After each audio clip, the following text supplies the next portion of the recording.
Two moms, two marketers, two women new to the financial industry. They have a lot of questions. That's why they're bringing in financial experts to educate all of us here on A Penny or Two for Your Thoughts. Listeners, did you hear that? I said listeners, not just listeners. You're plural.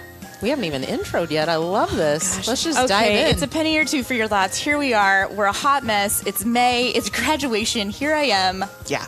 I am hot messing. Chantel has survived and thrived, folks. Yeah. Survived and thrived.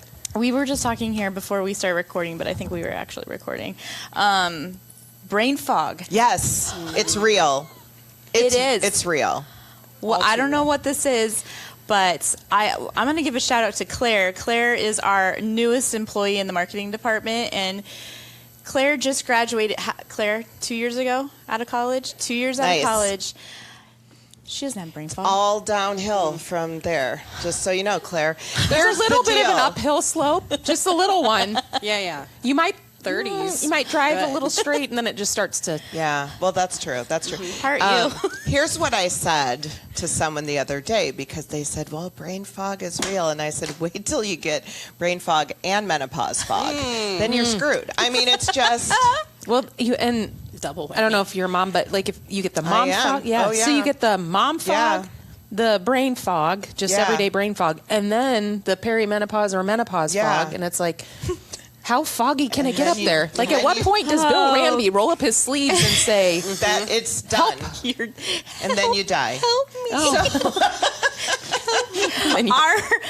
If any of our male executives are listening right now, or anybody, they're going to be like, oh gosh, they're done with this podcast. Yeah, we're going to have to retire. It's true. This is real stories, and this is what's happening. I think it's important. It's real life. It's important to talk about. It is real life. Real life. Relatable. Yes. What a segue, ladies. Yeah. Okay, well, we have just been talking to our friends here. I haven't even introduced them, but this is going to be a podcast to really tune into, and real life. This is real life today. So I'm going to turn it over to my co-host here to make the introduction. And I'm Liz, by the way, her co-host. Oh, yeah, and I'm Chantel.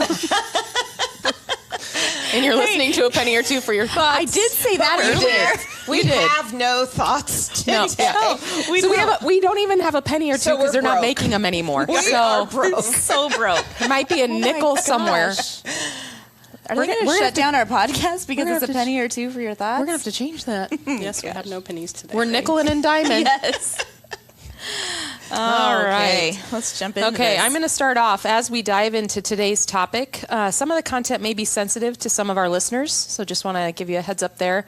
Today we're going to be talking about something that can feel pretty far away, but really it isn't, and that's human trafficking and how it shows up in ways we don't always expect, including through our financial systems. This conversation is about awareness, connection, and what we can actually do, whether that's recognizing those red flags, that's supporting prevention, or working better together across organizations and industries. It's a heavy topic, but it's a really important one. And there's real progress being made.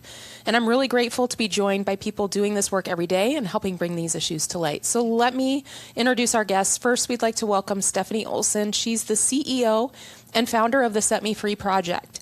Before founding the Set Me Free Project, Stephanie worked with women in the area of sexual and domestic violence, addiction, and homelessness. And after extensive training and research in the study of human trafficking, prevention, education, and social media safety, she co-founded the Set Me Free Project. Welcome to the show, Stephanie. We're so glad to have you. Yes. Thank you. And then our next guest is actually our BSA Fraud Coordinator at Centris. She also volunteers with the Set Me Free Project, so that's how we all got looped together. Yes. So grateful. So welcome to the show, Mollie Champion. Yes, thank you. First time on our podcast. Yeah. Wow. Welcome. I'm doing double duty as Centris, Yes. and I volunteer for the Yes. Set Me Free Project. She is a champion. Yes. Ooh. Yes. She also did a podcast yesterday, too, so I'm just going to let you know. Oh, so she's like For a the pro. Set Me Free Project. Yeah. Oh, so yeah, she's a kind of a big deal. So we're kind of the amateurs here. yeah, pretty much. Season 5, episode 2, and we're like here we just go. we're just getting the hang of it, folks. I can't even get my headset. I don't even know what my headset is called, let alone She's do a my podcast. head. What is this? One more word, phones. Okay, here we go. All right. We're going to jump right in. I like Stephanie. you guys already. I love it. Perfect. I knew this was going to go great. Good. Not good, worried. good. Well, Mollie did come to us and she was like, I got to talk to you about this amazing organization. And we were immediate. Yes. Thank you. Please tell us all the things. So tell us all about you and where this all came from. And, I just want to sit back and listen to all the things. Well, I always say I came into this work kicking and screaming because this was not anything I had intended on doing. Really? I personally am a survivor of sexual and domestic violence and a recovering addict and alcoholic. And so this came out of really a love for women and wanting to see them thrive. And so I worked with women on all of those things, but I also worked with youth in the schools on healthy relationships. And one day, one of my coworkers, who ended up being my co-founder, said, let's help sex-trafficked victims. That was a quote. And I thought, well, yeah, we could do that. But my idea of what that looked like was totally different than what it truly is. And at the time, we both had kiddos in elementary school and middle school. And when we really learned what human trafficking was and wasn't, I thought, whoa, wait, no one is talking to my kids about this.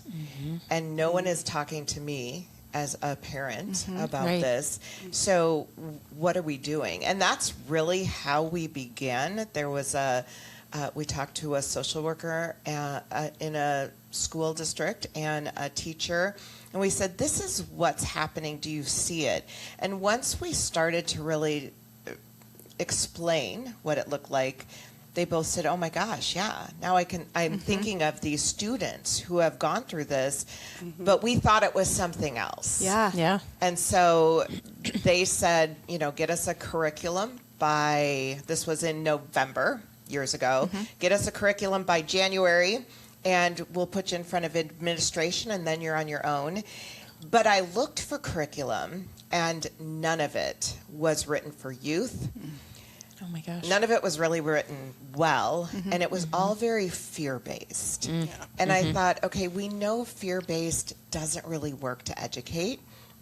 And so over the holiday break, I wrote a curriculum for youth and their parents on human trafficking, social media safety, and really intentionally made it not fear-based at all, but also interactive, and brought humor with it, and presented it to them. And in January, they were like, okay, administration. We had a meeting with administration in the middle of January.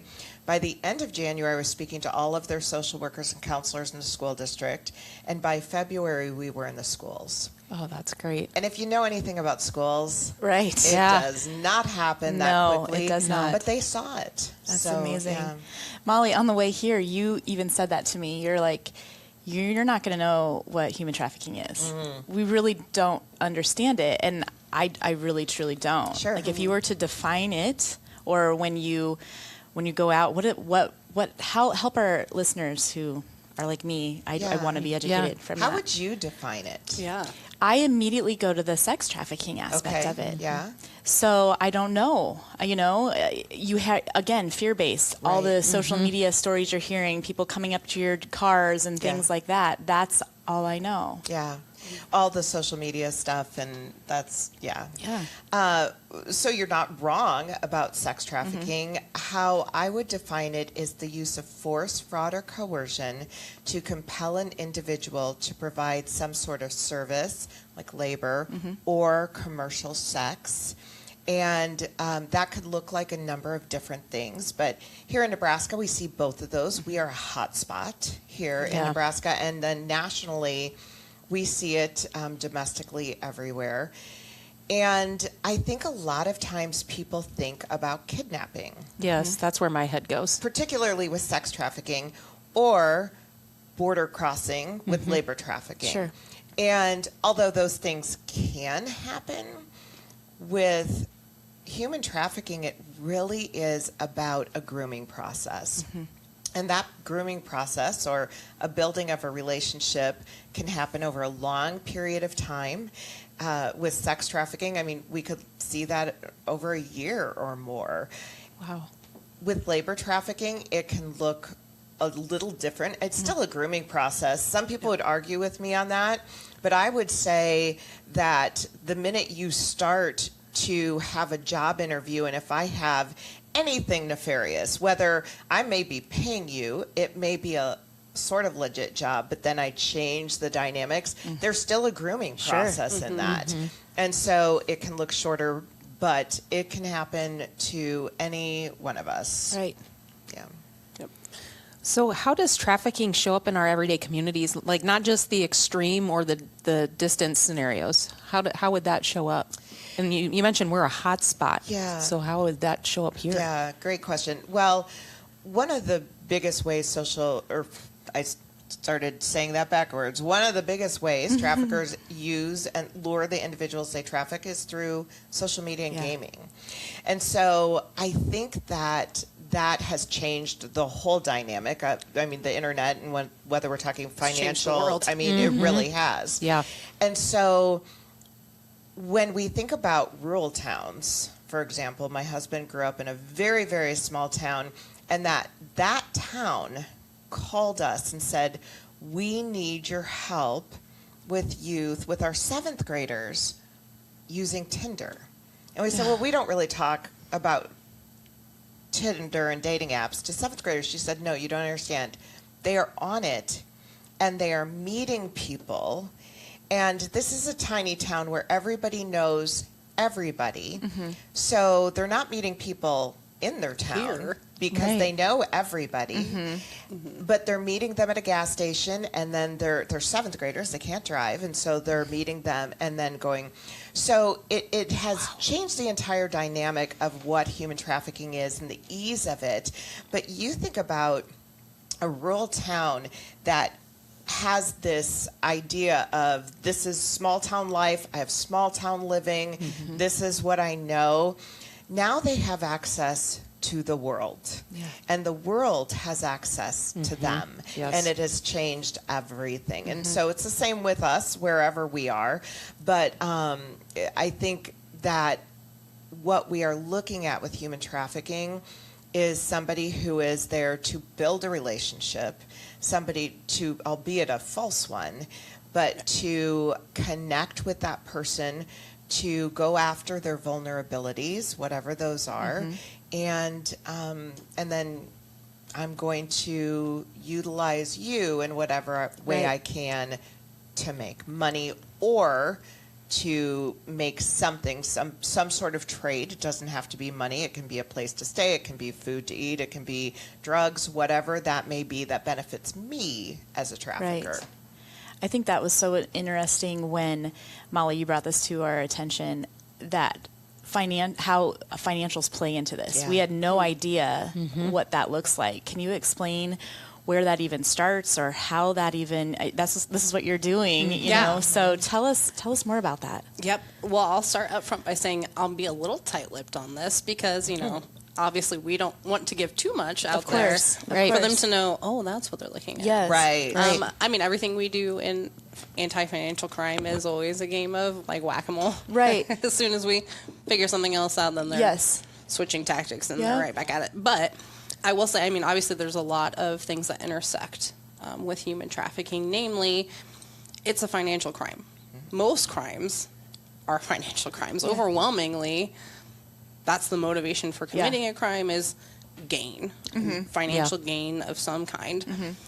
Well, if you are getting illegal or illicit funds, you typically have to launder that money, because otherwise, if you just suddenly have this unexplained source of wealth, that will quickly raise some red flags. So they try to launder it, wash it, make it look like it's legitimate funds. So human trafficking, just like anything else, we definitely see money laundering be a big part of what they're doing.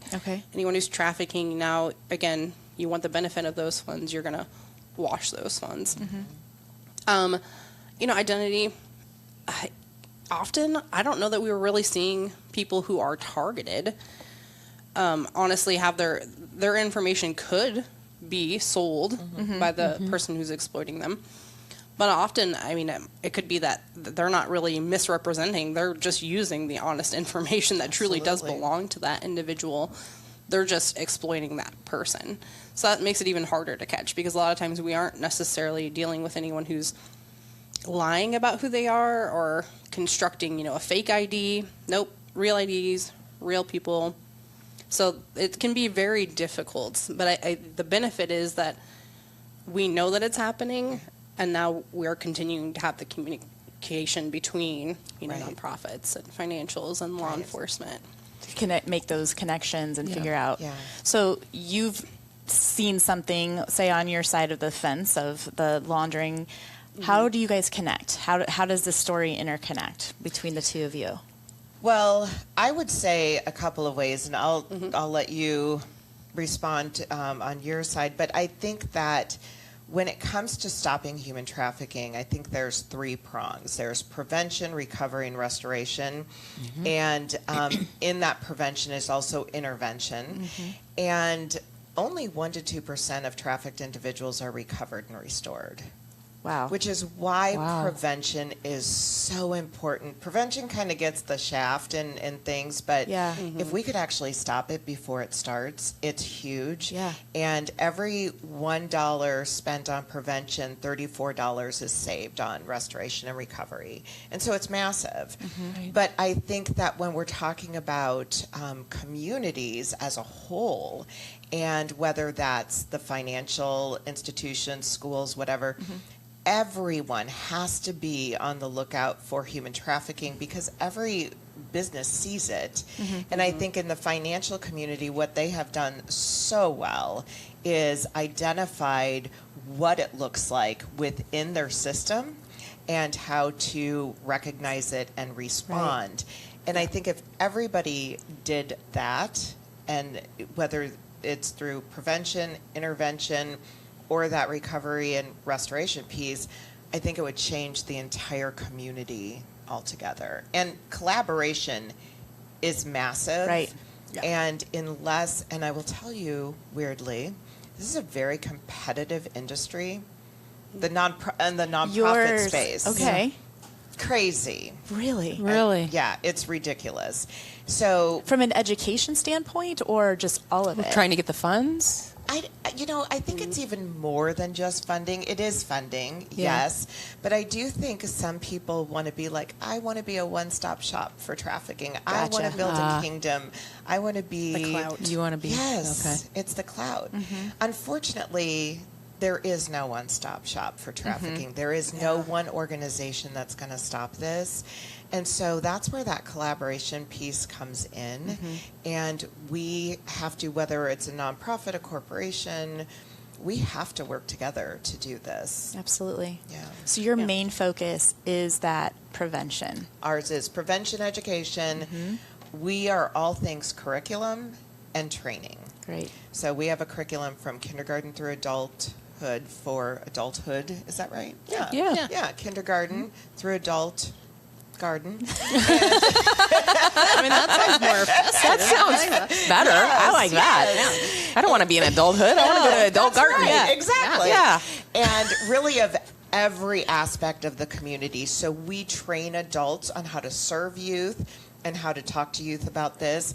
And we just train adults. And so that is our streamlined focus. We do that really well, and we do it with excellence.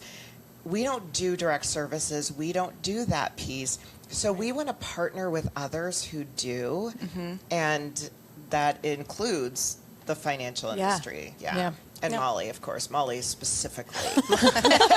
No pressure here. Molly's the clout. Okay, got it. Well, and I will say, prevention, I think that's what really drew me to the Set Me Free project, is that's my passion, or the thing I'm most passionate about in anti-financial crime, because you know what? If we do things right, people won't be sure we've done anything at all. Oh, I love that. And honestly, that to me is the best case scenario. If we're so good at getting out the education, if we can actually break through and get people to remember it, and we just stop it before it Yes. doesn't even start. Right. That's the best case scenario. In fraud, identity theft, human trafficking. Any of those. Staying ahead. Yeah, If we can prevent it. and that's our the mission, to best. stop human trafficking before it starts. Mm-hmm. That's our goal. It's great. Wow. I'm just I know. I was like, I Feeling can't wait for you ladies to meet Stephanie. I know, yeah. like I'm Your just heads are gonna. I'm kind of going back to that 1 to 2%. My head just I Yeah. can't get past that prevention piece. What are you doing to get out there and help prevent that? I mean, I know you say you're educating, but what does that look like? Yeah, from like a kindergartner. Yeah, from a kindergartner to an adult. Like, because my daughter's kindergarten. Yeah. She'll be Yeah. first grade. She'll tell you that she's Yeah. first grade now because Well, she has only a week left. But 100%. yeah, she's a big girl now. Yeah, She's a big girl. yeah.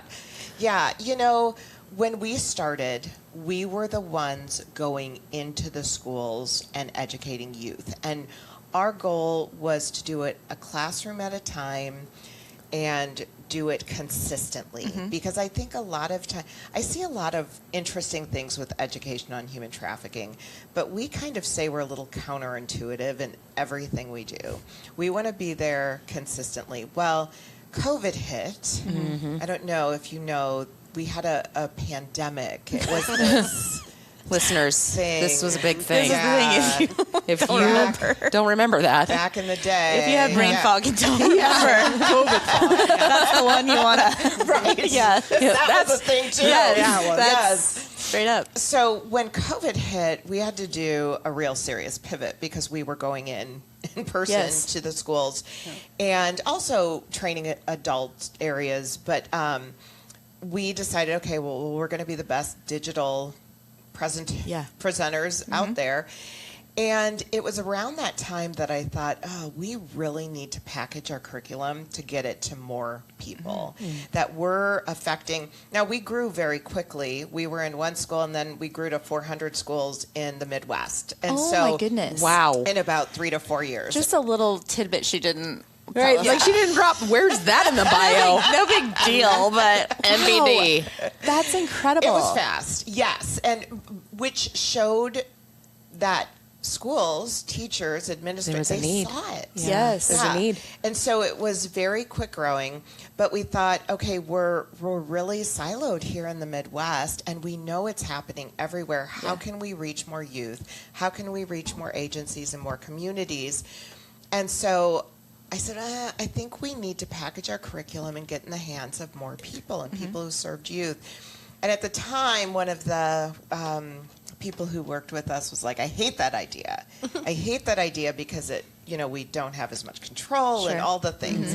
And I said, well, I think it'll come to us. If I don't think we're going to go after it, but I think it'll come to us. The next day, I got a phone call from the biggest agency in Iowa, and they said, hey, do you sell your curriculum? I said, we do now. So Yep, we sure do. Let me get a price for you.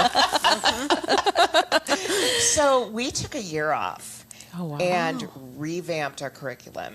Wow. So that we could get it in the hands of social workers and counselors and agencies and community members. And once we did that, and we expanded it, and that's where kindergarten came in. So we expanded it from kindergarten through 12th grade for youth, and then college age and adults of every facet of the community, which today we have 30 plus pieces of curriculum. And we started to go in that direction. We want to really support people who can use this curriculum in their communities. And we went national within like 3 or 4 months. I mean, it was insanity. And so really that's what we've been focused on. How can we make the best curriculum and get it in the hands of people who need it and who will understand it? Yes. But more than that, we really train people on how to utilize our curriculum. Because when I said counterintuitive, I would call our curriculum counterintuitive because it brings a lot of interaction, engagement, no fear, and humor. Yeah. And what we say is, this is a scary enough topic already. We don't need to make it scarier. Sure. Right. And when you bring humor into education, statistically we know people retain, people want more. And so that's what we did. So we train our collaborative partners on how to give this curriculum. What does it really look like? What kind of personality and person do you want giving that curriculum? And then we support them throughout each year that they have our curriculum. And how can we be of service? How can we talk through disclosures? How can we? And so we are there. Or if somebody says, hey, I'm doing a webinar, a community webinar, will you do that with us? Yes, absolutely. So that's really how we kind of moved, pivoted. And but we also then in-person training. We do a lot of in-person training. I travel all over doing conferences, and Mollie has been doing that in-person training. And so we are just, you know, that's our wheelhouse. That's our sweet spot, and so we can continue to develop strong curriculum and really train people to get this in their community. And you're in schools, but you're also talking with organizations as well. So I would say organizations and agencies are our biggest source. Okay. And they are the ones often going into the schools and doing things in their community. It's amazing what great organizations and agencies are doing out there. That's amazing. And we can support them in doing that. Absolutely. Right. You're giving them them the material to go do it. And then we also have online courses.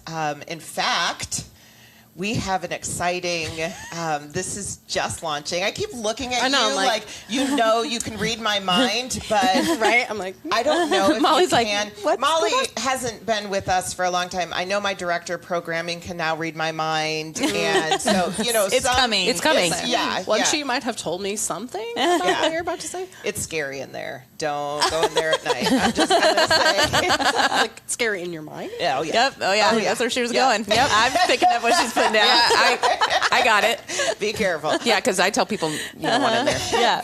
But we are really excited. So we have online courses for industries. We have a financial one. We have hotel, motel. We've got things like that.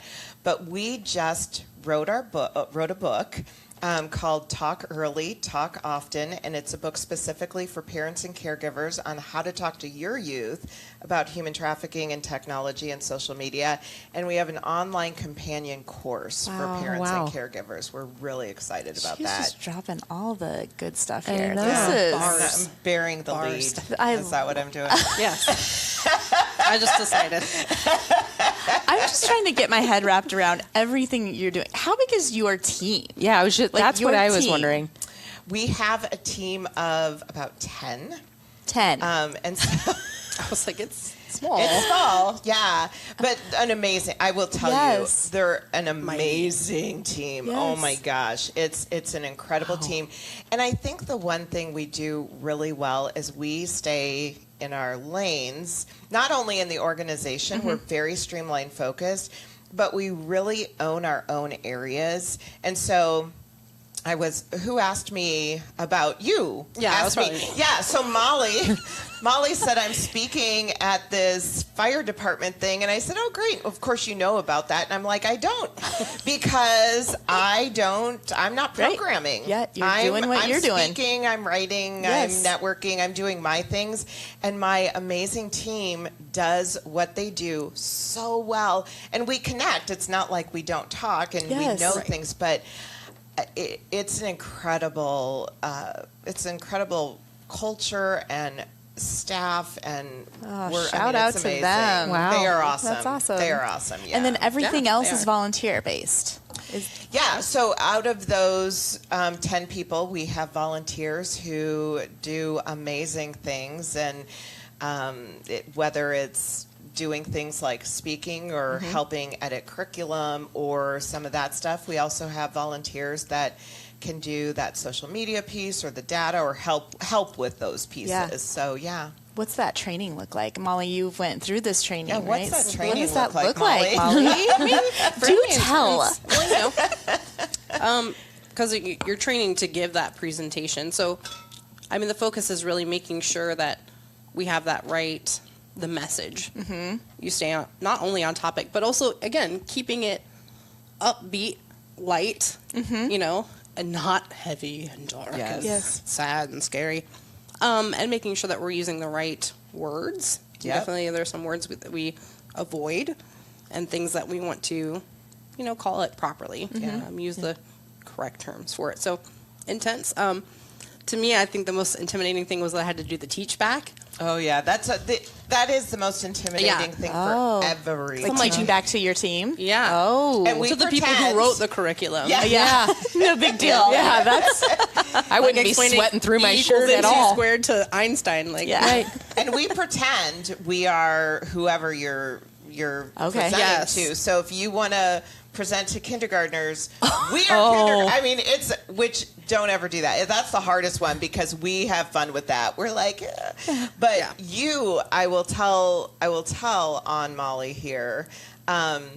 Rebecca said after Mollie's presentation, it was the best teach back she had ever seen. Wow, Mollie, congrats. Way to go. Thank you. I'm sorry I'm finding back a cough, but No, that's all right. Yeah. I love it. Yeah. That's fantastic. So, and what was the teach back? What was what did you have to teach? What were the ages? I mean, or was it I an did the organization? financial industry one. Yes. I know Weird. that will be a Weird. shocker. Weird. Why'd you pick that one of all of them? Easy. I think I would have done the kindergarten one. I know. I should have given myself the curveball. Yeah. But Very That's, good. oh my gosh. Fantastic. We are just all over our questions. Yeah, I've just, this has been so organic. Yeah, and I love it. I think that, I mean, I can even feel that from you, that you can see like your organization in itself is just grown from an organic place. Truly. Yeah. It's which is really honoring. I think I don't, and humbling. I never intended this. This was not my intent. And today, very grateful that it happened. I think for the first 6 years, I was a volunteer for the first 6 years and brought people in, and it was a hard thing. But what I will say is looking at it today and seeing how it's grown and the people who are really coming in, and they are 10 times better than me. And I love it because it's just amazing. That's my goal, right? As a CEO, my goal is to train my team to take over and be a whole lot better than I am. And in their respective fields, they truly are, and I love it. But yeah, and to your point, though, I think one of the things that has made us successful is that we are organic. We're authentic. We're not trying to be something we're not. We are experts in this area, Right. but we have fun. Our 6 core value is actually fun. Good. Yeah. And I love that. yeah, it's counterintuitive. And I have seen so many people who their goal when they train on human trafficking is to scare the crap out of people because that's how they'll remember it. And it's like, no, that's how they make it. Okay, now I have to listen. They remember they're scared. They remember they're scared, but you're not going to remember the information. And half the time, I've trained people where they have been trained, we have to tell these stories because it scares people. Well, those stories aren't true, actually. And so now what's happening is you have trained people to look for something that's not going to happen. Right. And so we have to be really wise about how we train. And the other thing that I think is so interesting, for some reason, everybody wants to talk to youth. I don't know why. Youth, I love. Me neither. I'm like, really? Like, I have a hard enough time talking to my kid. Hard pass with my 2 youth that I have in my house. I love youth. And I think they're fun, but that's kind of where I started. Like, that's who my go-to was. And now I'm too old. I'm like, somebody else go do it. You make me tired, right? That's what happens. But what I will say is there is a right and wrong way to talk to youth.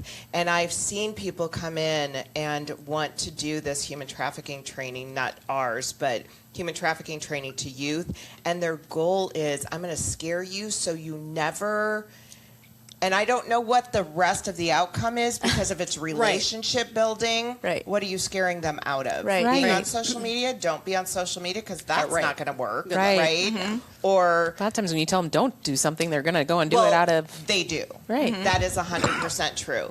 And so our goal is to, we're not... Actually, we're all about critical thinking.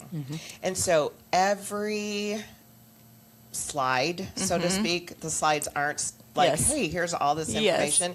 Every slide is a reminder for the facilitator to ask a question. We're not coming in with the answer.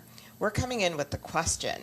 And we want you to think through it and come to the understanding of, if we're talking about social media or healthy relationships, wow, that's a deal breaker. Right. But you need to figure that out. Not that I'm going to guide you there, but I'm not going to tell you that because you will not come to that conclusion with me telling you. Yeah. Right. Because, a big thing for me, I mean, something I try to think about personally is I never want to make the mistake of telling someone that I live this way, so you have to. Oh, yep. Right. Huge. Right. Huge. Yep. My lived experience is very different from your lived experience, and cultural humility. Yes. Right. Yeah. Yep. Yeah. Talk about that a lot. That is true education, what you were just saying. Yep. And the fact that you said earlier that you're staying in your lane for education. Yes. Because you could do it all. You could try to do it all. Could. I would hate it. But yes. Yes. I would ruin people. Yes. So that kicking and screaming that she said going into it, she'd still be. Yeah. Right. Yeah. Well, true. That's true. I mean, yeah. Like at some point, here's the deal. You can do one thing with excellence, but you can't do everything with excellence. No. Exactly. That's why you got the team. That's why I have a team. And that's why I had a board member once, years ago, tell me, well, the problem with your organization is you're not an organization. You're a program. And I said, what? I was not happy. But the point was, in order to be an organization, you need to have this program, this program, this program. And I really struggled with that for a long time. And I'm going to shout out to teammates because my dad was one of the first teammates. Oh, fantastic. Yeah, and so I always had a very strong heart for that organization. And we connected with them. And they really walked us through just early on, just a lot of their systems and a lot of the things. And they were the perfect example of a program that is an organization and is done well and with excellence. Yes. And so then I was like, you know what? I'm not going to worry about what anybody else says. We may just have one streamlined focus, but we're good at it. We're doing good. Yeah. And they're both excellent because I'm also a teammate. Yes. Right. Yeah. So, exactly. Yeah. Well, we walked in here, even preparing for this, we felt like it was going to be really heavy, a really heavy talk, really. So not. No. I think the heaviest thing we talked about was menopause. 100%. Yes. Yeah. 100%. Honestly. I had a moment there where I was like, oh, goodness, I'm getting old. This is terrible. That was the worst part. No, I just... I have a different outlook now. Absolutely. And I want to learn more. Like, we could sit here and talk to you all day long. How do people get involved? How do they even start to do what Mollie was doing, is doing, and continues to do? Do you want to answer how you got involved? Sure. I mean, so I'll 100% honest, right? How I got involved is that we hired Stephanie, or asked Stephanie to come and present to our organization. So I sit on the board of a local nonprofit.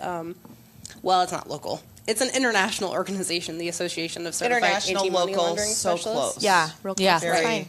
It's international, but I am on the locally chapter. There's a local chapter, and I sit on that board. I'm so sorry. That's all right. Just getting choked up over that local international. Oh, no. But I sit on their board, and so we wanted, obviously, we know that it's a financial crime. Yeah. We have people that are members of the local chapter. We know that there's a real hunger for training on human trafficking. And so I found the Set Me Free project, had Stephanie come and present to a group of people who are just like me that do, anti-financial crime investigations. And she was so impactful. It really left a strong impression on me that stayed afterwards, and I asked her, I'm like, how do I get involved? How do I help? You know, can I help? I feel like I could help. So let me know. And so she was like, yeah, absolutely, reach out. So then I go through, you know, training, so I can be a small iota as good as Stephanie is, maybe.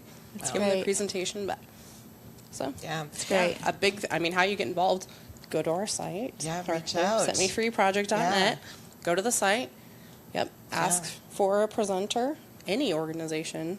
Yes. Can request it. Yeah. A church group. Yes. A club. Anyone. PTO. Anyone.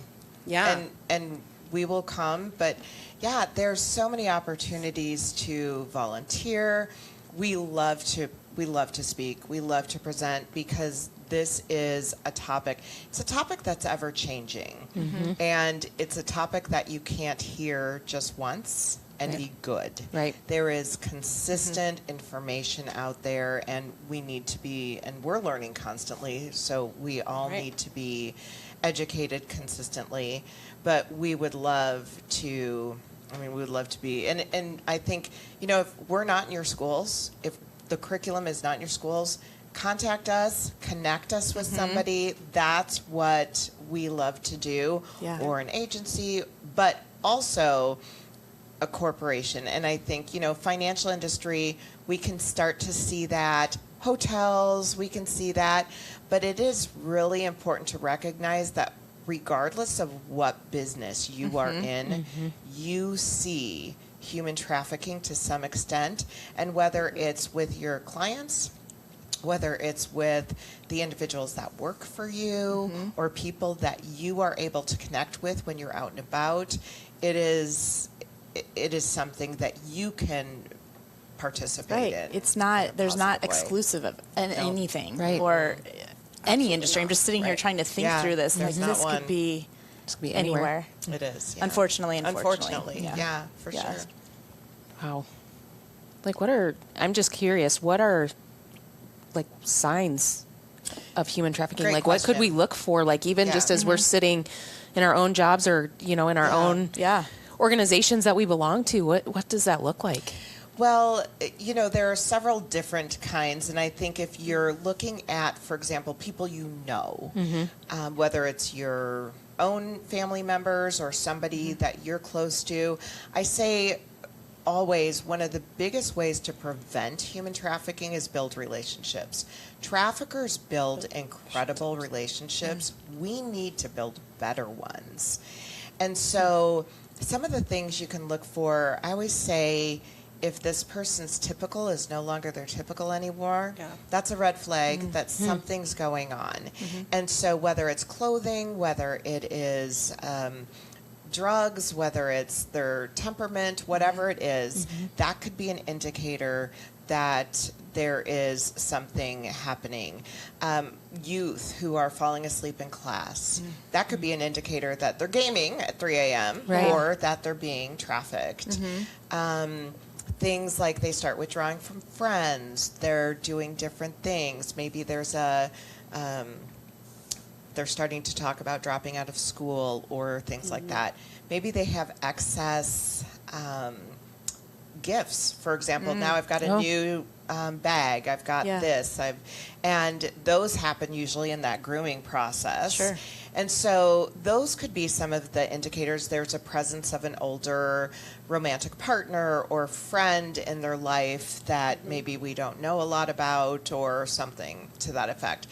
If you're out and about and you see somebody who is extremely hyper submissive, so maybe they're not making eye contact with you, or they're with somebody who is kind of the power person in that relationship, or they're especially like in a medical community, that person's doing all of the talking for this person, or here's the ID, here's your passport. They're carrying all of those things. Those could be People indicators. are going to think my husband's being trafficked because I carry everything when we travel.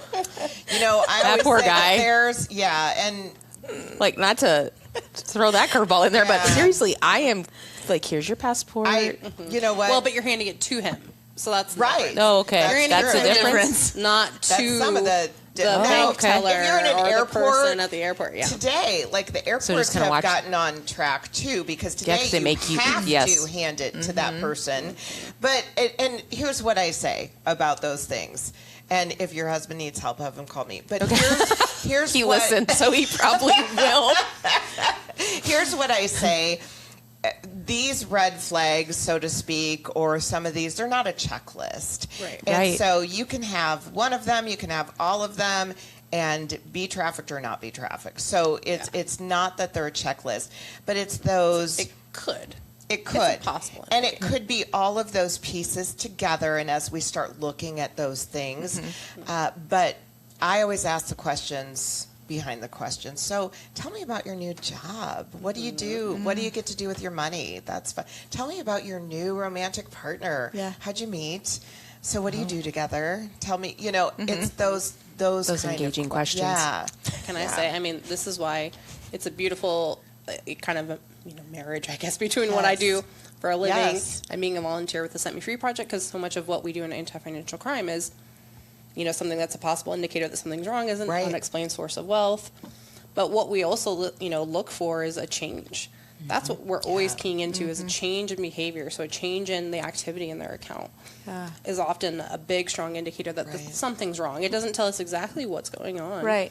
But it's a reason to start looking at it, and it's a reason to start asking the questions of, oh, where'd you get this money? Right. Or, oh, hey, are you doing something fun with this money? Right. To try to get the why. And so now you're taking this education and using that in your daily life to help our members and future members. Well, what we're looking for is, something that's a change. Yeah, Yes. again, what you need to do to protect yourself from fraud and what you need to do to protect yourself from being exploited. That's great. And that goes back to that relationship building thing. Right, exactly. And I think when we are engaged with people to find out more about them, in fact, tattoos is always an interesting thing because people will say, and it's true, that traffickers will brand the individuals they traffic. And so a brand or tattoo could look like anybody else's tattoo.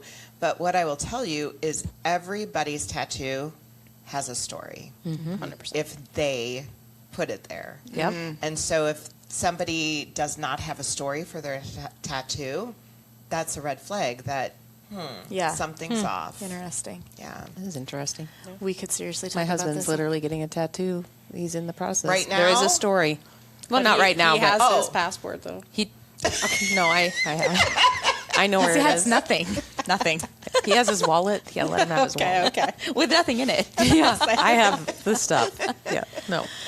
Oh, we could talk all day long on this, and this has been incredible. If we could leave our listeners with a penny or two for your thoughts, what would you like to leave, that lasting thought takeaway?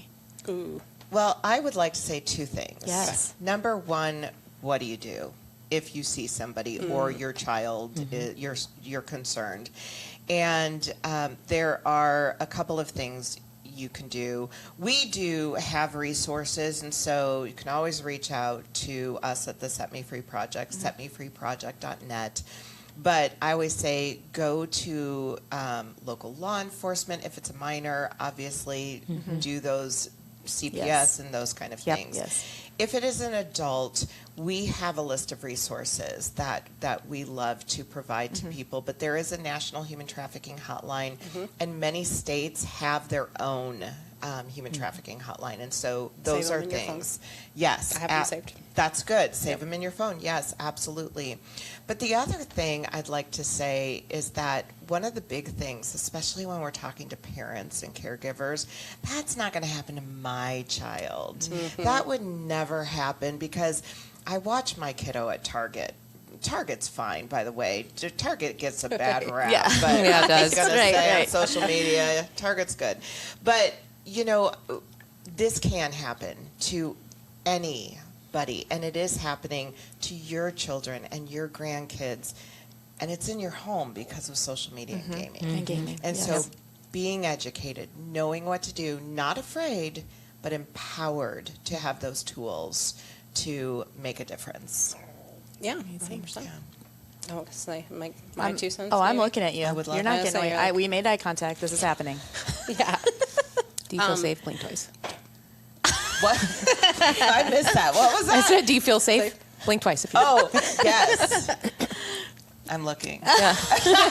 She's good. She's good. Everybody, she's fine. Everything's good. Yeah. It's hard not to just echo you, but yeah, for sure. To think everyone, all of us, as part of human, we're human beings. We all have vulnerabilities. Those might be different, and honestly, they change as you go through life. It can happen to anyone. Just fraud can happen to anyone. Identity theft can happen to anyone. Yeah. Human trafficking can happen to anyone. It's part of what makes life beautiful. Is that right? You can't be an expert on everything. Right. You have to put your trust in people. That's kind of beautiful. Yeah. That's also really scary. Yeah, Right? absolutely. It can, unfortunately, if you put your trust in the wrong person, it can really 100%. Have disastrous outcomes. Yeah. So always think about who is a trustworthy person and what makes a good trustworthy person. This might be my favorite part of the training that we do is focusing on who is a trustworthy person. Person, not role. Yes, But exactly. person. And we talk about that. Yeah, call out because, it might be your mother for you is your trusted person, but that doesn't mean that a mother for everyone is a trusted person. Yeah. So a trusted person, though, would never ask you to do anything illegal. They would never ask you to go against your moral code. They would never ask you to do something that wasn't in your own best interest. They will always have your best interest in mind. Yep. Right. So think about who you're giving that trust to. And when someone makes it clear or you have that inkling, like, it doesn't seem like they really have my best interest in mind, it seems like the incentive really lies on their end. That if I do this thing, it benefits them and it doesn't benefit me, and it quite possibly could be something that would hurt or harm me, then don't give your trust to that person. Biggest thing that you can do. It's beautiful that you have to trust people. We all have to trust people. We can't get through life without other people and relationships. But just, be cautious or cognizant. Yes. Be educated. Be aware. Yeah. Educated. Yeah, Period. exactly. Story. And that Absolutely. incentive shifts, and you're like, Yeah. I don't think that person is looking out for me. I Yeah. think they're just out for themselves. Yeah. Thank you, ladies. Thank Yes, you. thank you. I'm just, I could just sit here and talk all afternoon. Well, we can come back. I love it. All right. I love it. You set it on the recording. Yeah, it's been recorded. It's in stone. Good. Yeah, it is. Yes. This this podcast is like stone, I guess. Right. 'Cause what's on here stays. That's right. Yeah. That. Well, again, heartfelt thank you both. Not only for just being our guests today, but just the incredible work that you're doing. Thank you. It's incredible. Just going from where you were to the 400, like that, mind blown. That's incredible. So. She's one of a kind. Yeah. Thank you. One of a kind. That's Thank goodness. amazing. That's a good thing. The conversations you're having, what you're doing, that work matters, and it's making a real difference. So thank you both. you. And of course, we would just want to thank our listeners that chime in every time on our podcast. Chime in? They don't chime in. They tune in. Yeah. Very different. Fog. Here we go. That's going to be the word, fog. Full circle. For more resources and content, you can visit us at centrisfcu.org, or you can visit the Set Me Free Project at thesetmefreeproject.net. At setmefreeproject.net. Setmefreeproject.net. We'll get that in the description as well, so you can just click on the link there. And if you ever just want to talk through questions around financial safety or prevention with one of our experts, you can give us a call at 402-334-7000. Thanks again for listening. Take care of yourself. Look out for one another, and make it a great day. Thanks, everyone.